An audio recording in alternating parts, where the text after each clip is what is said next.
I wanted to give you guys a close-up of what the high volt settings look like. So here I've got the Chattanooga and I've turned it on and I've chosen electrical stimulation. So right here we have high volt, and it even has a picture of the paired monophasic sharp little current waveform there. So I'm gonna choose high volt and I'm gonna hit edit just so you can see all your choices. Okay, so here's where we set polarity, negative. I can change it to positive by pushing the button.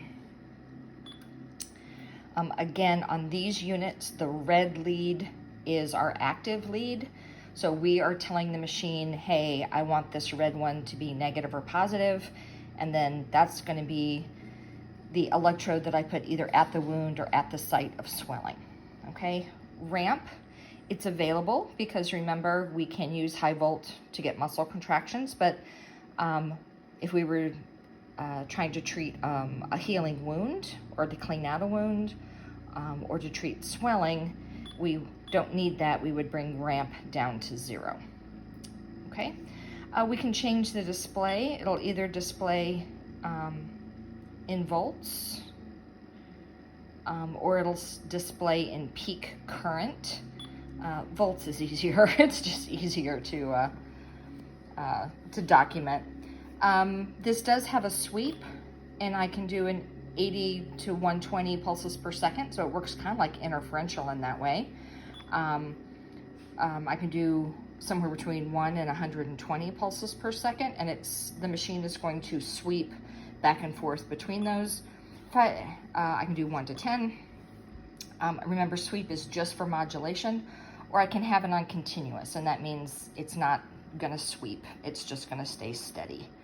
I can set my frequency right here. If I hit my frequency, I hit the wrong thing. Let me get rid of that. Anyway, if I hit frequency, I can bring my frequency up or down using these buttons. When it's where I like it, I just hit enter.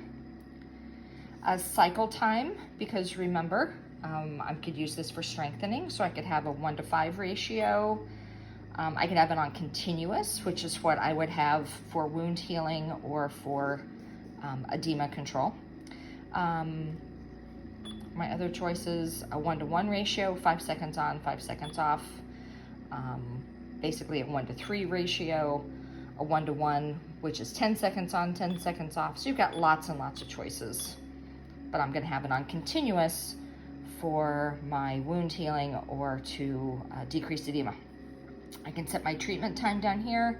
And again, treatment time can be up to 2 hours, but our machine maxes out at 60. It will not let me go any higher than 60 minutes. And that's pretty common in the clinic.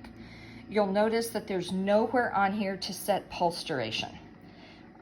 If you were wondering about that, first place you would go would be to the machine's manual. And if you look in this machine's manual, you'll see that in high volt, the pulse duration is preset. It's 75 microseconds. So you don't even have to worry about setting high volt pulse duration. Now you might look at 75 microseconds and think, well, that's gonna be hard to get a muscle contraction, because a lot of times we're using like 250 microseconds to get a muscle contraction. And that's true, but remember, with this high voltage, we are getting deeper into the tissue easier. So you usually can get a good quality muscle contraction. And if you couldn't, you would just change machines. Easy as that.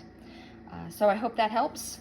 Remember, on these machines, once you have all of your settings where you like them, you can turn on intensity and make sure you're getting the patient response that you want. And then once you have it up to the correct intensity and the patient has the right sensory response or motor response or whatever, then you hit start, and then the time starts, and it'll start using your on-off time and your ramp and just anything else you have set. Before you hit start, it gives you all the time in the world to set the intensity, which is really nice on these machines. It's one of the things I like the best. Okay, I hope that's helpful.